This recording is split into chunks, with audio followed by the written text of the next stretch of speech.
एक हफ्ते में जितनी बड़ी गिरावट हमें पिछले इस मार्च 2026 के हफ्ते में देखने को मिली है, इतनी बड़ी सबसे गिरावट ज्यादा एक हफ्ते के दौरान हमें जून 2022 में एक हफ्ते के अंदर देखने को मिली थी।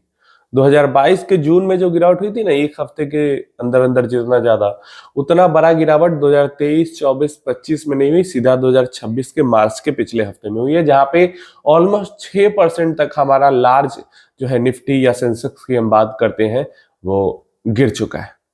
क्यों हो रही है इतनी बड़ी गिरावट? पता है हमें, हर तरफ टेंशन चल रहा है। लड़ाई का टेंशन अलग है, टैरिफ का टेंशन अलग है, तेल गैस का टेंशन अलग है, 50 तरीके की टेंशन अभी दुनिया में चल रही है। लेकिन मार्केट टेंशन से थोड़ी ना गिरती है, मार्केट तो गिरती है सेलिंग से। और जो सेलिंग कर रहे हैं हमारे यहाँ पे फॉरेन इन्वेस्टर्स भाई, जो ऐसी सेलिंग कर रहे हैं, लग रहा है जैसे कल का दिन है ही नहीं सेल करने के लिए, जितना बेचना है आज ही बेच लो। ऑलमोस्ट 9 ट्रेडिंग सेशंस हुए हैं 5 तारीख से लेकर 13 तारीख तक मार्च के महीने में, और ऑन एन एवरेज 6 से 6.5 हजार करोड़ की सेलिंग पर डे बेसिस पे की गई है। पिछले ट्रेडिंग सेशन में 13 मार्च को जो ट्रेडिंग सेशन है वहां पे 10,700 करोड़, समझ रहे हो, ऑलमोस्ट 11,000 करोड़ तक टच कर दिया इन्होंने कल के डेट में बेचने में। डेफिनेटली डरे हुए हैं, कुछ भी हो सकता है, सैटरडे संडे है, ज्यादातर जो कांड ट्रंप करते हैं सैटरडे संडे को ही करते हैं। फिर से सैटरडे संडे का टाइम है, दोनों तरफ से भयंकर तरीके की डायलॉग डिलीवरी की ही जा रही है, ईरान की तरफ से भी, अमेरिका की तरफ से भी।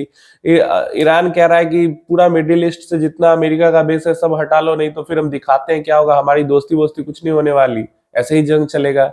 अमेरिका कह रहा है अब मैं तुम्हें बताता हूं क्या होता है लड़ाई, मतलब दोनों तरफ से डायलॉग्स चल रहे हैं, तो कुछ भी हो सकता है। सैटरडे संडे को भयंकर तरीके की कोई स्थिति पैदा हो सकती है। इस कारण से जो है सेलिंग का प्रेशर मार्केट के ऊपर बहुत ज्यादा तगड़ा बढ़ा हुआ है। इसी खराब अपडेट के बीच में मैं आपको एक अच्छी अपडेट दे देता हूं। तो ईरान ने अलाउ किया है 2 इंडिया का झंडा लगाए हुए शिप्स को, कैरियर्स को, जो कि एलपीजी लोडेड था स्ट्रेट ऑफ हॉर्मुज को क्रॉस करने के लिए। तो 2 एलपीजी कैरियर जो है स्ट्रेट ऑफ हॉर्मुज को क्रॉस कर गए हैं इंडियन फ्लैग के साथ। मतलब बातचीत हुई थी इंडियन गवर्नमेंट की उधर ईरान के साथ कि भाई दिक्कत हो रही है, गैस की दिक्कत है, तेल की दिक्कत है, तो tankers, LPG tankers, oil tankers को, एलपीजी टैंकर्स को, इन सबको आप आने दीजिए। तो यहाँ पे ये चीजें हुई है। ऑयल टैंकर भी पिछले दिनों में हमने देखा कि जो भारत का झंडा लगाए हुए ऑयल टैंकर था वो स्ट्रेट ऑफ हॉर्मुज पार किया था, और अभी हमें सुनने को मिल रहा है कि एलपीजी कैरियर भी स्ट्रेट हॉर्मुज पार किया है। तो जल्दी देखो, अभी पैनिक क्या है ना, जितना दिक्कत नहीं है लोगों को, उससे ज्यादा दिक्कत लोग खुद पैनिक करके पैदा कर देते हैं। अब 2-2, 3-3 सिलेंडर पूरे घर में उठा के, 4-4, 5-5 जितने लोगों के नाम पे गैस का कनेक्शन है सबके नाम पे सिलेंडर उठा के भर लो घर में। इसके कारण पैनिक और ज्यादा क्रिएट हो जा रहा है। ये तो इजिली एक सिलेंडर अगर सब लोग उठाए महीने में तो फिर पैनिक नहीं होता, जो चल रहा था वैसे ही चल रहा था। उसके अलावा जो डोमेस्टिक हमारा प्रोडक्शन है एलपीजी का, वो 30% से बढ़ा ही दिया गया है, फिर भी पैनिक क्रिएट हो रहा है। इसलिए पैनिक क्रिएट हो रहा है क्योंकि मतलब डोमेस्टिक सप्लाई में तो पैनिक जानबूझकर लोग जो क्रिएट कर रहे हैं उसके कारण हो जा रहा है। हाँ, इंडस्ट्रियल में, कमर्शियल में थोड़ी सी अभी आपूर्ति कम दी ही जा रही है, लेकिन डोमेस्टिक तो पूरा भर भर के दिया जा रहा है, फिर भी दिक्कत हो जा रहा है। क्यों? क्योंकि भाई जितना स्टॉक में है उससे ज्यादा लोग उठाए जा रहे हैं सिलेंडर, तो क्या करेगा कोई? मतलब जो जिस घर में 1 सिलेंडर जाता था वहां पे अगर 5 सिलेंडर जा रहा है एक ही साथ, तो लगभग हर घर में ऐसा ही हो रहा है, सब लोग स्टॉक करने लगेंगे अपने अपने नाम पे सिलेंडर उठा के, तो फिर तो दिक्कत तो होगी। तो लोग पैनिक ज्यादा यहाँ पे क्रिएट कर दे रहे हैं डोमेस्टिक सप्लाई की जहां तक बात। एक और खबर है जिसका असर तो मार्केट में नहीं हो रहा, लेकिन असर होना चाहिए था।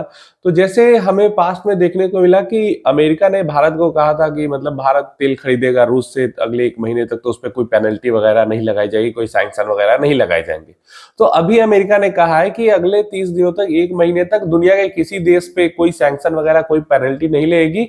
रूस से जितना तेल खरीदना भर भर के तेल खरीदो। रसिया पर से भी ऑयल सैंक्शंस को ईज कर दिया गया कि तेल बेचो तुम जितना तेल बेचना है। क्यों? क्योंकि ऑयल का प्राइस इतना ज्यादा बढ़ गया, ऑयल का क्राइसिस, एनर्जी क्राइसिस आ गया दुनिया के अंदर में, ये मिडिल ईस्ट में जो वॉर चल रहा है इसके कारण। तो यहाँ पे क्या हमें एक दोगलापन अमेरिका का दिख रहा है कि पहले रसिया यूक्रेन वॉर ज्यादा इंपॉर्टेंट था, ठीक है, लेकिन जब अपनी लड़ाई यहाँ पे चल रही है तो रसिया यूक्रेन वॉर को नेग्लेक्ट कर दिया। यूक्रेन से कोई मतलब नहीं है। पहले यूक्रेन से बहुत मतलब था अमेरिका को, लेकिन जब अपनी लड़ाई चल रही तो यूक्रेन से कोई मतलब नहीं है।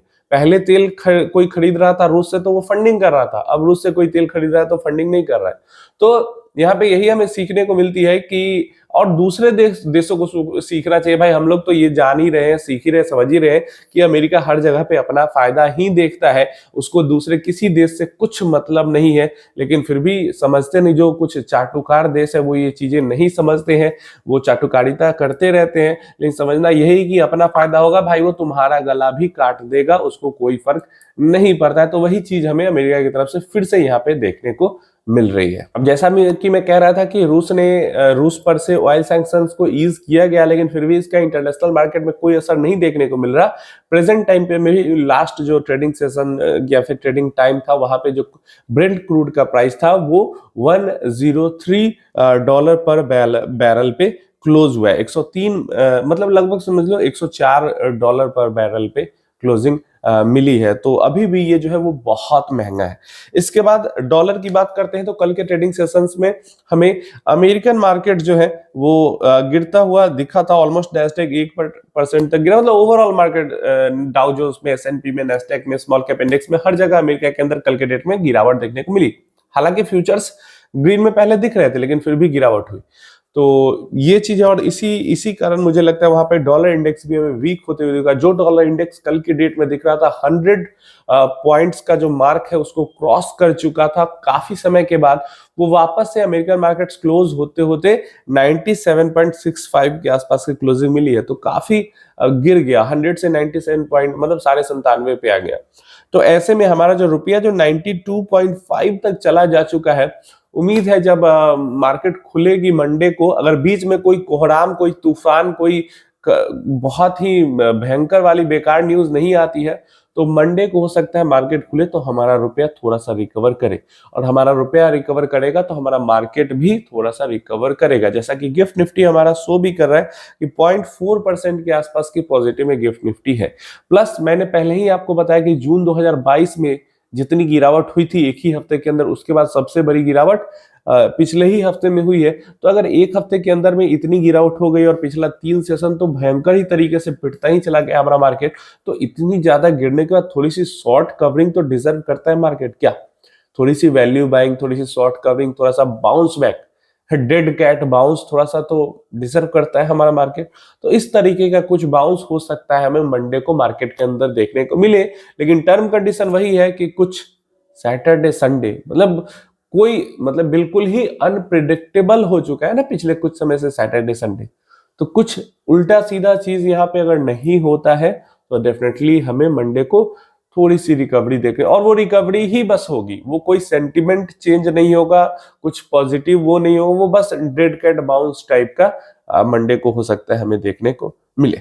आपकी क्या राय इसके बारे में, क्या मंडे को क्या हालात हो सकते हैं? एक बार गेस करने की, अपनी एक्सपेक्टेशन जो है कमेंट में बताने की ट्राई करना है।